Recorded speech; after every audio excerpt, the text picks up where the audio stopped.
What's your favorite black movie? My favorite. Oh, Color Purple. Have you seen The Color Purple? Yes, I have. It's a great story, sad story, but celebrates so much about what makes me proud to be, a person of color.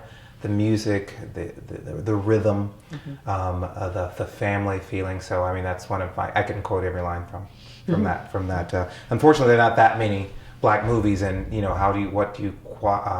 what qualifies as a black movie is a good question. Yeah, that would be. Is it who pays for it? Is it who acts? So there are all kinds of. But that's the one that first comes to mind is The Color Purple. I had issues with it because I read the book, and the lesbian relationship was cleaned out of it. And I went, yeah. No. Oh, that's what From I saw. Shog and It was much more in the book. Of course, and yes. As a lesbian, I had an expectation. As the world was not ready. Yeah. And again, that's how we shape earlier. history. Yeah. So, but it was there, and everyone knew. I mean, clearly, it was Shug Avery and Miss Seeley. Mm-hmm. And they kissed, actually. I didn't remember. They kissed on the bed. I know the whole movie. So, I mean, they did. They kissed. And she would bathe. I mean, so it was definitely there, but the book is much more in detail, clearer, which is always the case. Yes. Which is always the case. Yeah. So, what's your favorite white movie then? Oh gosh. I like. I'm just telling you what comes to my mind. Sure. There are two movies, and I think they both have John Malkovich in it.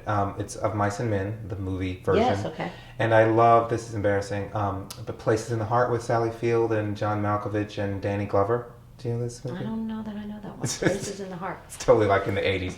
But I love it was again about compassion and understanding. John Malkovich was blind, and Danny Glover, who was working in the fields for Sally's Fields, Oh, I do remember this. Yeah. And so that sort of unlikely connection between three different people, one who's disabled, one who's a white privileged lady who needs both of them, Mm-hmm. So anyway, I'm probably reading much more into it than I was when I was watching it when I was in middle school, but I like those two movies. But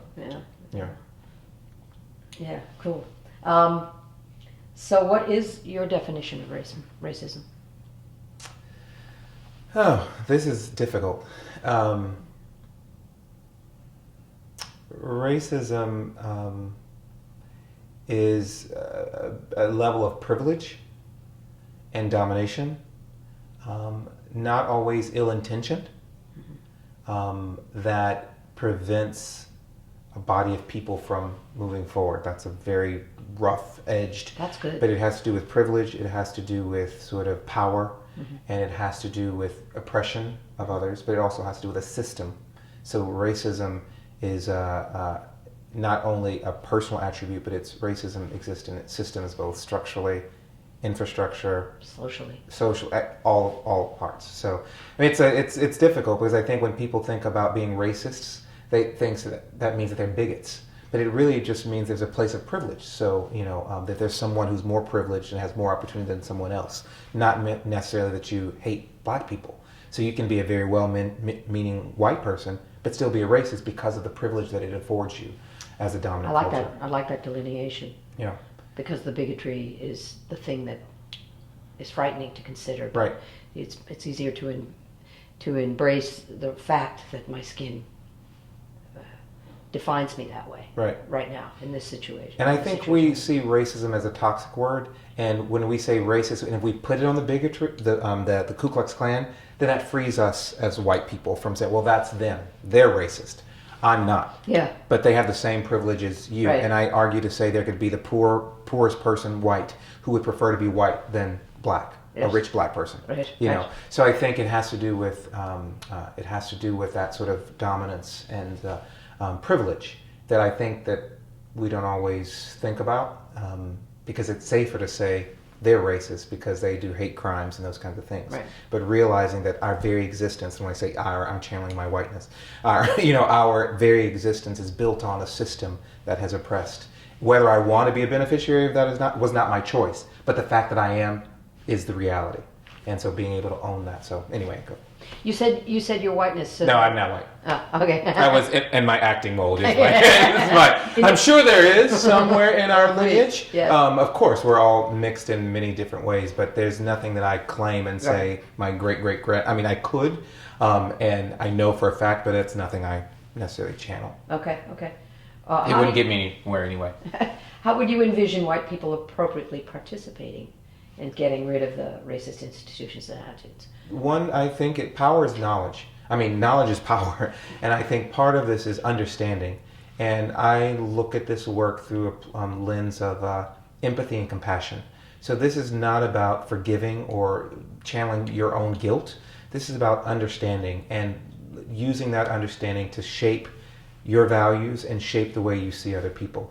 So this is not about white people raising the flag and say I support black people and I feel bad for them and I'm trying to provide reparations. It's about learning and understanding a culture. Because as a dominant culture, when I ask the question of you, what did you learn about being white? Mm-hmm. No one learns about what it is being white. It is a dominant culture. Yeah. So that sets the norm for everything that we do. So we never, when we talk about cultural competency, we never study white culture. It's just not done. The fish in the water. Right. You never study white culture. So part of this is to study white culture. Part of what white people can do is to understand the role that they play and how they contribute every day to what goes on. Again, this is not ill-intentioned business. This is about understanding and appreciating other people. And that takes some vulnerability. That takes some time to understand. And most people have so much guilt and shame that they don't even want to discuss it. Yeah. Which I think is the worst thing, because when you don't do it, can repeat itself. It remains. Yeah.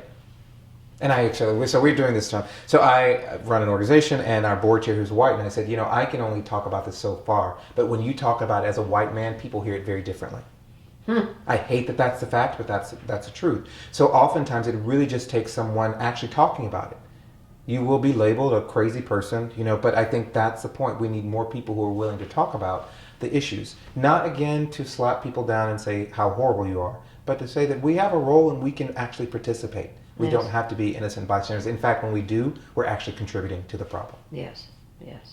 And with what's happened politically with the Supreme Court rulings and stuff, we are back a couple of steps. Absolutely. So there's reason to speak up even Absolutely. more. Absolutely. Nice. I hear that. So what about your cultural identity are you most proud of? So I always think this is an easy question for me because as I talked about in The Color Purple, there are rhythms of the African American experience that certainly get me very excited, whether it's from the moves, whether it's from the curvature of our people, whether it's the food, the music, the sense of struggle and the strength of that sort of body is certainly something that gets me incredibly excited. Understanding what the African American people have endured over time and still have maintained and survived. Maybe not have risen to the levels that others have, but certainly that survival mechanism and that sense of coming together in the community, or how it used to be, is certainly something that makes me incredibly proud.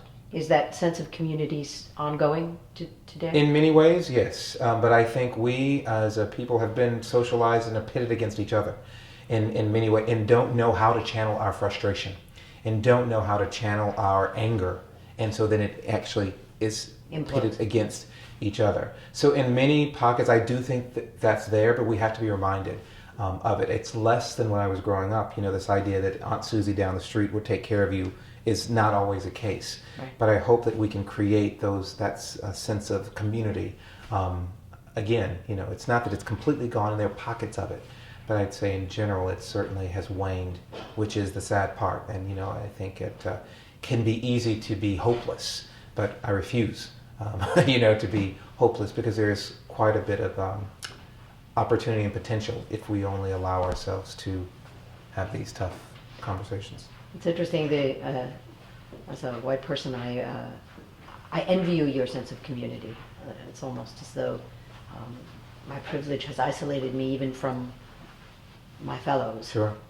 Because there's no reason to bother with one another, since we're all floating along doing our thing. Yeah. Well, I mean, I think it's I was reading an article about musical chairs. So we're taught as very young kids to be competitive. I mean, we are taught to, like, whatever, by any means necessary, take down the next person so you can rise to the top. And that's very much true in the world today. And I think this sort of idea that we're trying to support each other is challenged because of this notion that I've got to get better, and I got to do better, and I'll do whatever it takes, even if it requires pushing on the chair down on the floor so I can sit in that chair. We're taught that as 2-year-olds, and it's just entrenched in everything that we do. And I think that does us a disservice and pulls us farther away from each other. And I think if we go back to that empathy and compassion. And that takes time, and it takes connection. And connection takes a slower pace, in my opinion. So slowing things down is one of my new or rediscovered values. And I'm also getting older, so it's like I'm understanding the contribution of a simpler thing, a simpler way to live, so that there is time for people, rather than time for hurry and time for achievement. Well, there's vulnerability in slowness. So There there's is, I'll tell you vulnerability in that. getting to know people Yes, there is. and caring about people, because we can then be hurt. And I think we shy away from that vulnerability when we don't show any vulnerabilities, and when we fear that, then we fear the opportunity to get to know other people. Because to say that I want to know more about you means that I care about you in some way, and God forbid, that I say that I care about where you come from and what your experience was.